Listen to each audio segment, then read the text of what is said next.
Hey everybody, Martin Chuck here, and welcome to episode, I can't even remember, of Modern Golf with Martin Chuck. I want to say 18 or 19. Here we're going to change up the program just a little bit. It's going to be a half an hour show. You know why? Because if I watch me for an hour, I might lose my mind too. So my wife, Stacy Chuck's like, you know what, honey? An hour is a lot of you. I got to be honest with you, and I love you, and I'm married to you, but I'm not going to watch you for an hour. So we're going to do some hard-hitting, 3-segment bits. We're going to have some fun. Modern Golf with Martin Chuck. Martin Chuck's going to be 30 minutes long. Let's get to some recap stuff here. I've got the tour up on my phone here. I'll tell you what, we got some good rounds being played here in Jackson, Mississippi. You know, in Jackson, Mississippi, they make a lot of chicken. This is the Sanderson Farms PGA Tour event. And from about 2012 to 2014, I was Nick Taylor's coach of record. And Nick won that event. It was one of his first events as a PGA Tour member. He had a successful, at the time I guess it was nationwide tour, and he went out there and he won, darn it, and I was a super proud coach. Nick did not fare that well this week. He won at Pebble Beach last year, or this, I guess it would be, last season, because that was only a few weeks ago. But Nick is on for some big things. We're excited for Nick Taylor. But I'll tell you what, as a coach, watching a guy that you spent a lot of time with win a tour event, pretty darn pleasing. Now, people always say, hey, Martin, who do you coach? And I say, I've coached a lot of high-level players, Ryder Cuppers, major champion winners. Nick Taylor wins the Sanderson Farms as a rookie. That was pretty darn pleasing. But honestly, I get the biggest kick out of helping you play better golf. No lie. So this week at Sanderson Farms, we got Keegan Bradley, who is playing great golf right now, 6 under par. He's at 12 under. He's got right behind him Charlie Hoffman, and he's like Spicoli. Producer Steve, what was that movie back in the day with Spicoli? I stumped Producer Steve. What was it? Oh, something at Ridgemount High. Was it Fast Times at Ridgemount High? So he is the Spicoli. I got to spend some time with him at a Straight Down tournament, a great clothing company, Straight Down. Back in the day, we had a blast. What a talented dude he is. And then the rest of this leaderboard, I got to be honest with you, I could be the father of many of these players. No lie, I'm 52. A lot of these dudes are really, really young. So, and then the Champions Tour event, that was Pebble Beach last week. Shout out to Jim Furyk. How about he's 2-0 on Champions Tour events. 2-0. I don't know how many guys have won their first 2 Champions Tour events. That's pretty cool. And then my other brother from another mother is Mike Weir. I think Mike Weir finished 4th, T4th. I think it was Jerry Kelly and Furyk. I don't know Jerry Kelly, never met the man. Jim Furyk won it. We used to be roommates in junior golf tournaments back in the day for AJGA when we were, that was 30 some odd years ago. And then Mike Weir and I grew up playing some junior golf head-to-head, and we're still good buds, and he tied 4th, so congratulations. Now, this week's episode, you guys and gals out there, is all about getting set up correctly for golf. You know, Jack Nicklaus's quote was 90% of the shot happens before you hit it. Paraphrasing, something like that. Fact check me, okay? But the fact is, you got to get organized before you hit it. Can you have tolerances, grip, stance, where you aim? Of course you can. But most of that stuff will directly influence the shot you're about to hit. So getting set up nicely for every shot, the routine of setup is such a big deal that most amateurs out there don't quite do it the way I want them to. We're going to go through the 3 segments of our show. We're going to talk about getting set for golf in this one. Next week we'll change it up. We're going to do a Why You Suck segment, and I say hashtag Why You Suck. Guess what? We all suck. But there is a post and if you go to Instagram and go ahead and follow the hashtag Why You Suck, and if you post a video to Why You Suck, there's a good chance I'm going to pull it off Instagram and do a review for you because I've got a special guest star today. Ryan, sorry buddy, but I got to do it. Anyway, we're going to take a look at Ryan, his golf swing. He's an old friend of mine, big, strong guy, plays pretty good golf. And he's got one shot shape. He's got a carve. If you asked him to draw the ball, he can't do it. Anyway, getting set for golf. Take a look at this walking routine as I hit this 6-iron down range right there and about one down for you. I'm a little bit limited in my space in my garage, but as I walk in, I always kind of pick my target line. And when I'm doing this, you guys, there's always an intermediate target in front of me. If I take this piece of pool noodle right here, not that we conveniently have pool noodle when we play golf, but say there was one perfectly right here. There we go. That's my intermediate target, the great Jack Nicklaus, how to pick a target. So when I walk in here, the routine of getting my face mildly organized, getting my hands on it, and there's a variety of ways of doing this, setting your feet last, taking a waggle, feeling the weight of the club, and I'm going to get into this at a lot more detail here in just a second. And then once you feel that, let's get this thing swinging away and smashing one down there. And there's a nice, tasty 6-iron draw, baby. Come on now. And that's a pretty good shot. So I try to carry 6-iron about 185. I carried maybe a sliver underneath that. 91.5 miles an hour, 181 that carried. Club path fractionally in to out, pretty good strike. A lot of that is because of setup. Getting set for golf helps you with so many pieces. Now, you guys know I'm a crazy inventor. And my mentor was George Knudsen. And so George taught all of us kids, and this is such a big deal, I'm going to show you what I did here. He taught all of us kids when we were little to never set the golf club on the ground. Now you saw me set it on the ground just for the moment I could get my hands on it. Then I pick it up, I waggle the weight of the golf club in my hands. But it's really not on the ground. So there's a waggle, there's the club and the weight of the club is in my hands. I kind of can tap the ground, kind of find a mild measure, and then from there we are on, hit a little shot. So to have that kind of consistency, you've got to have the weight of the club in your hands to find your radius. And I'm going to give you a crazy example of that right now. I'm going to take my T-square away, set it down here. I'm going to put my platform in place. You're like, Martin, you have lost your mind. And yes, I have lost my mind. So here is a pallet that I have created a platform with. I'm still in frame, that's good. Man, it'd be interesting to walk around this tall. I don't know what I would do up here. Hey, hello, hi. But no, this is a tee that is basically the same height as my platform. And I'm going to rest the golf ball up here, if it should stay. There we go. Why would I do that, everybody? Because I don't want the ground to be an influence on my swing motion. And guess what? If I try to rest this club on the ground by the ball, what's going to happen? It's going to come out of my hands. So take note now. I got the club in my hands for the moment, waggling to the ball. Now, my foresight won't pick this up because the ball is above it, but you'll see my point. Here's the club. There's the ball. I'm going to do the same exact thing, hitting a shot into the net. Now, you think, Martin, why would we do this? Why would we want to learn how to hit a golf ball in midair? Well, the reason for that is getting ourselves organized, finding our radius across both shoulders, down both arms, getting the club waggled, the weight of it in our hands, finding that space, the golf ball in space right there, and swinging the weight of the club from a starting form to a finishing form. And there's a nice solid strike. So to make this segment kind of resonate with you, I wanted to show you the ground doesn't have to be a factor in what you are doing to play golf.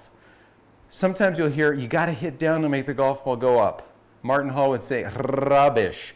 You don't have to hit down to make it go up. In fact, all we really need to do to make the golf ball go up is have our down in the correct place. So even on those little shots, the bottom of this hula hoop right here is fractionally ahead and below the south pole of that golf ball. Even in its elevated state, this club is traveling down, clipping the golf ball, getting slightly lower after it touches the golf ball. And don't forget, everybody, there's a collision there. This club is smashing into a ball, the ball is kicking down, the ball is going up. So, kind of wrapping up this first little segment, we are going to get ourselves organized. Get the club in your hands. Get it off the ground. Find that radius. Find where the golf ball is in space. Now, in your case, it's on the grass, so there's a mild tap, but the club is not resting there, and I'm not fidgeting with my hands right here. And then from there, once you get that club weight in your hands, go ahead and swing the weight of the club from that starting form, collect the golf ball, and you're going to hit some great shots. And you don't need the ground as a reference, and guess what? You don't have to fill your divots. So, Producer Steve, let's move on to why you suck.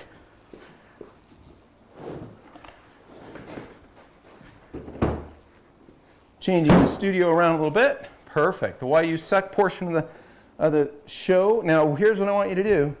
Go ahead and tag a swing on Instagram. why you suck. Because if you do, there's a pretty good chance I will help you through some of that stuff, okay? And if it's a friend you want to tease, do that too, because that can be a lot of fun. So without further ado, everybody, let's take a look at my friend Ryan here. Now, this looks like a lovely golf course and not a lot of room to miss. What do you notice about where Ryan's aiming and where his ball location is? That red arrow suggests where the fairway is, okay, way to the left of where he's aiming, and that ball is played way, way forward in his stance. So I'm going to stop him at the top here. Some reasonable stuff in his swing, but it looks as though he's trying to hit it to the right, but whoa, hold on 1 second and see what happens here. That lead arm gets out a ton. The club gets really, really steep, and I'll talk about this position in a moment. We call that P5. So that club head is way out, and his club is in a really steep delivery position right here, where it can only go vertically down onto the golf ball and cut across the ball dramatically, which you will see in a second here. So watch where this club kind of goes. The ball, it's outside the target line, and notice here, this is what's cool about this. This is the low launching peeler. Now, if you take a look at Ryan could play linebacker for most NFL teams. He's a big lad, not going to lie. But this ball is launching really low with a ton of spin. And then I track this golf ball, it starts out over that lava rock way out to the left. And this ball found the fairway, by the way. That's what's amazing. Low left launching peeler that started off right there in that green box way out there and did this big loop-de-loop into the fairway. So, without further ado, let's talk about how, if you are this steepy pull slicer, we can cut off Ryan right here. If you're that steepy pull slicer like Ryan is, if you want to fix it, how to fix it. Now here's the beautiful thing about Ryan. Ryan golfs his ball. Ryan aims the way he aims, and he hits a pull slice, and that pull slice goes and scares every tree limb, homes on the left, walker bys, you name it. But guess what? That ball has a predictable flight back into play for the most part. Now, in Ryan's case, he's a big lad. Like, I wouldn't make fun of Ryan. We have multiple states between him and I right now, so I can tease him. He might get on a plane and come see me now. But the point is, he's got enough power for the club getting on the ball the way it does, which is not that efficiently, but it hits a steamy fade out there that sizzles off the face and peels back into play. Now, it's functional, but for a big, strong dude like that, he could do things a lot differently. Give me face on down the line there, producer Steve. So getting set for golf, you guys, that's what this episode's about. And I use my platform here to talk about a couple pieces about getting the good hands on the golf club and getting this triangle of our arms in front of us to where we have a measure. So you can see in both frames right there, the club's elevated, my arms are in front of me, my arms aren't off to my side because that radius is too small. So arms in front of me, we've got the club kind of in a nice stretch. No, I'm not up here like Bryson DeChambeau is, and that's another subject, but I love it when Bryson plays well. Okay, all the Mo Norman fanatics, and I grew up with Mo Norman. And guess what? There's, not too many people that play like this for a lot of reasons. Most people have a little softer look and a little bit of angle in here. So rather than be the 1%, I always say, why not be like the 98% of people play great? That's me anyway. But back to getting organized for golf, there's some structure in those arms. Lead arm is straighter, trail arm is a little bit softer. Tip that over, find that radius as though that golf ball is hovering in space like I demonstrated a moment ago. Now, Big Ryan does some pretty nice things there. I would love to see him move his golf ball a little bit more within his feet.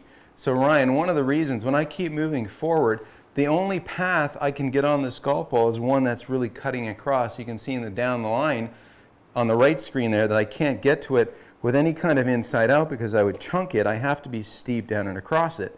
Now you can bet your bottom dollar here that to do that, you're going to hit some kind of blocky fade. My challenge to you would be get some kind of a T-square. The old Tour Striker T-square is available at tourstriker.com, by the way. Okay, subtle plug. We get this thing down here.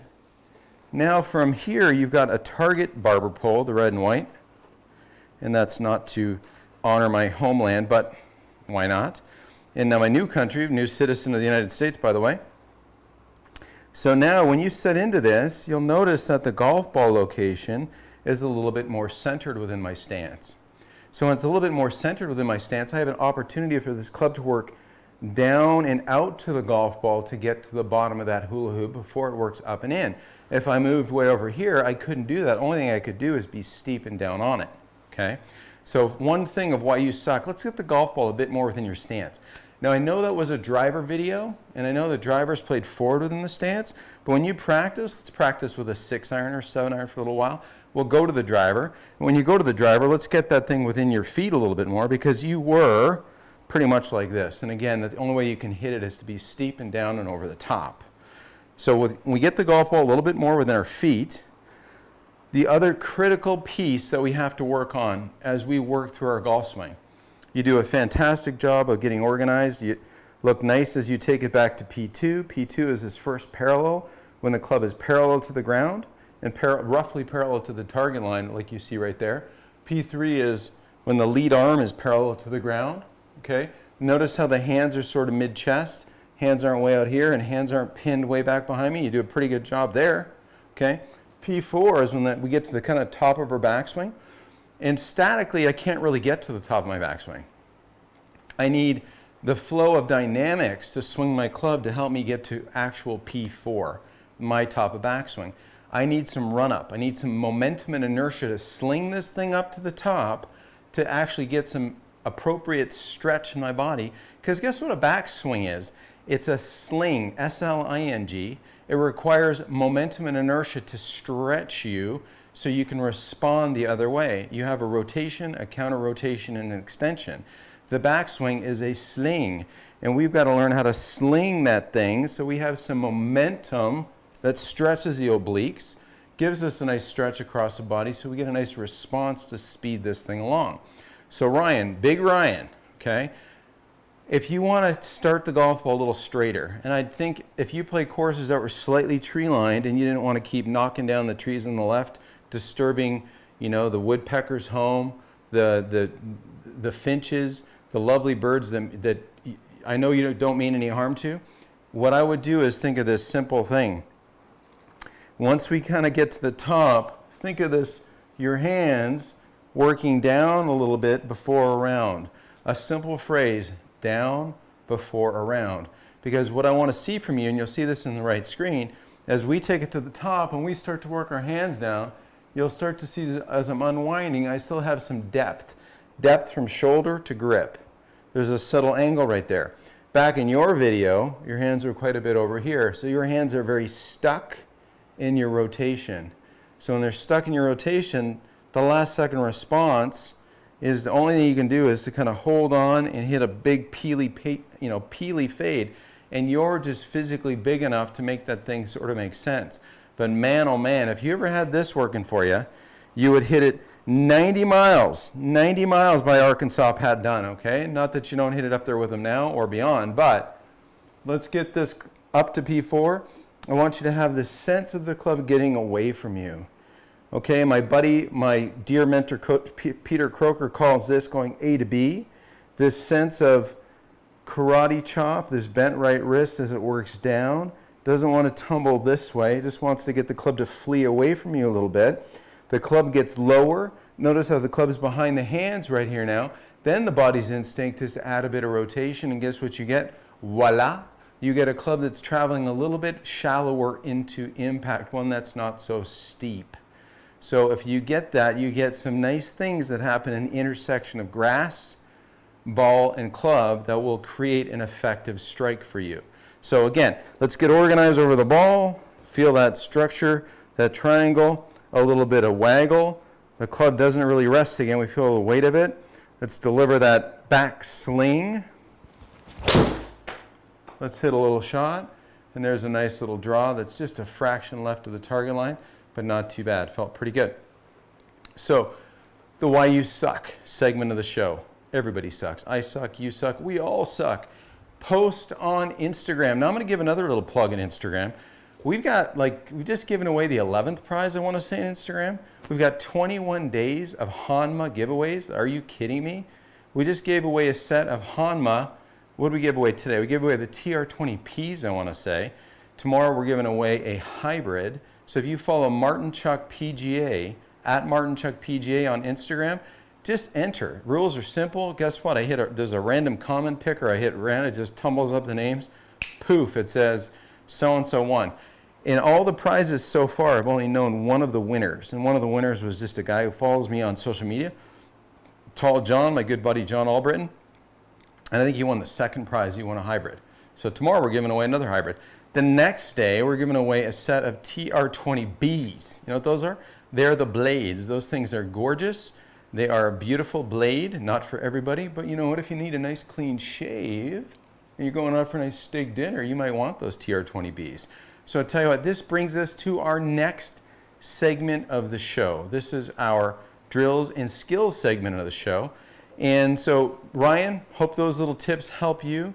So talking about drills and skills. So today I had a great student in, okay, very, very good player, high level amateur, and he has a lot of club head speed. I'm going to say his driver was around 120. Every ball carried around 300 yards and went 320. Ho-hum, right? And this isn't a spring chicken. This is a well-removed adult, way past those college days, but he's got a lot of speed. Now, he comes to see me, I'd say once every 3 weeks, 4 weeks for just a mild little tune-up and, you know, just a little kick in the booty on what he needs to do to get better. And let me walk you through a couple of his drills today because I think these drills and skills were fantastic. So this fella, he doesn't need to be taught how to grip the golf club. He does a beautiful job. He gets his good hands on there. He holds the club up in the air. He sets his hands on. He has a nice walking routine. His trail foot, he sets his club face. He takes a look at the target. All this stuff was fantastic. But through the golf ball, you know what I noticed? I noticed the club overtaking the hands a little prematurely and the elbows separating just a little bit. And this guy's a plus handicapper. But it was just, I just was watching and I didn't, I didn't hear that audio, that really super awesome thwap that a centered strike with the right impact alignments provides. You know what I'm talking about. Have you heard some really high level tour players or really, really Purina amateurs? There's just an angel singing when they hit a golf ball. And I was like, So I took a slow-mo video of it and I'm scrolling through my iPad. I'm like, don't quite like the look of impact. Body was just back a little bit. Elbows were separated a little bit. Ball was flying okay, but the audio wasn't right. So I thought, just give me a second. I'll be right back.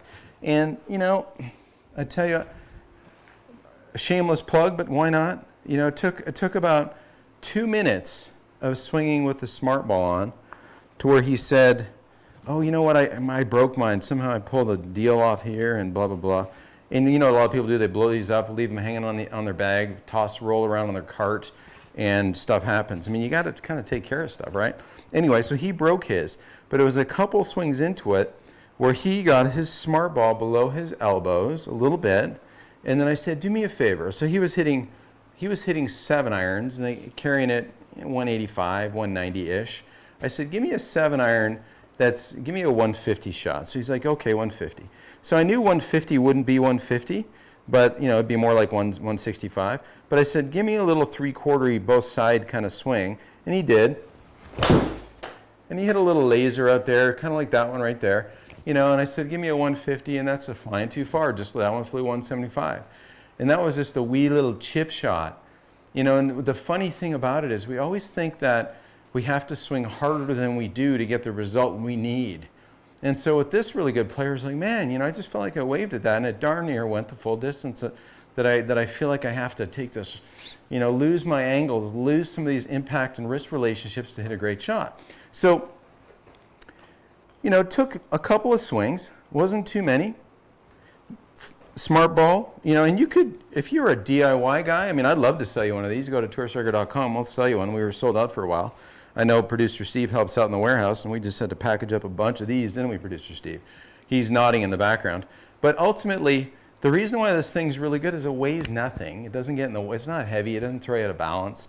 It just kind of fits below your elbows. And if you can manage this through impact, pretty tough to muff things up here. Really, really is.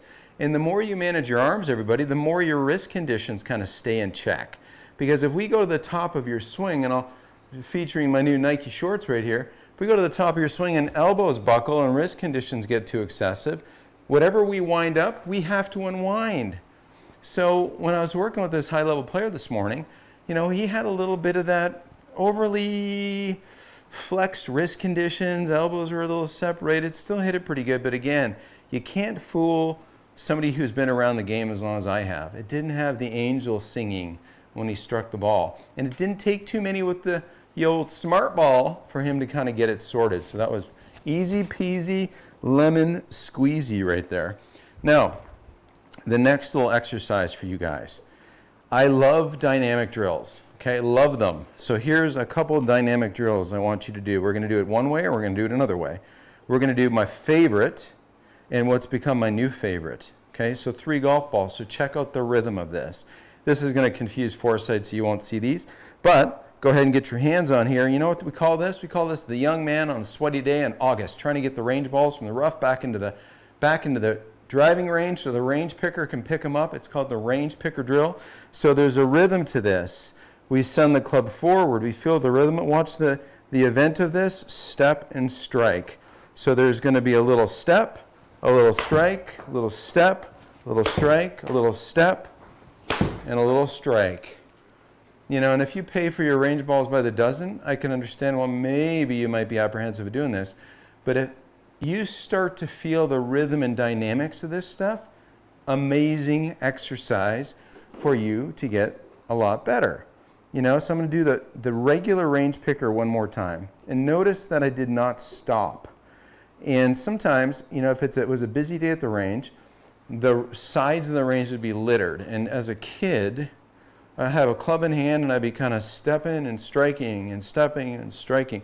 And I'm not trying to hit them that particular hard, but I'm stabilizing my weight, walloping the ball. And it's a really cool drill. So I'm a little bit far away from the ball. Feel the weight of the club move. As it starts to move, we're going to step, strike, step, strike, step, and strike. And some of them you'll flush perfect, some of them you'll miss. But the bottom line is you're starting to feel the rhythm of how to really, really hit a nice shot. Now, we're going to add just another little sliver to this. We're going to do the reverse range picker, okay? We'll do the one ball, and I'll tell you what, I've been wearing this drill out. I love this drill. You know why? Because I've got some early extension of my swing, and I don't like it, people. I want my pelvis to rotate in the space that it starts. Sharp pelvis turn, unwinding before extending. I don't want to have this motion toward the ball, because if I do, guess what? It moves the handle. And if it moves the handle, the face gets a little bit unreliable. We don't want that. So now look where we're going to start. I'm going to start 6 or 8 inches outside the golf ball. And this is a fantastic drill. This I have to give credit to my friend Bob Grissett. He was talking to one of my assistants, Aaron Olson, a fantastic coach. So is Bob. So watch this exercise. Club swung forward, step back, and strike a shot. Buttery. Now the reason for this sensation, I'll do one more, so check it out. We'll get this on foresight and start up here. People will think you're a little crazy, and that's okay. Just say, hey, Martin told me to do it. Martin said do this, right? So swinging the club forward, step back, and hit a shot. So nice dynamic strike. I'm in motion. I hit a pretty good shot right there. It carried 170 of my typical 185. But the point and the grooviness of this exercise is that the pelvis is working, the rhythm of it's going back, and then as I'm stepping, it's moving back too. So without the step, if you hit enough of these, guess what you get, people? You get to have that, you get that same rhythm. Even though the feet aren't really moving much, you get the same rhythm. Let's get set up. Let's go ahead and get organized here. Look down our target line. So now I know I'm not, starting from a dynamic position, but guess what? In my mind, I kind of am.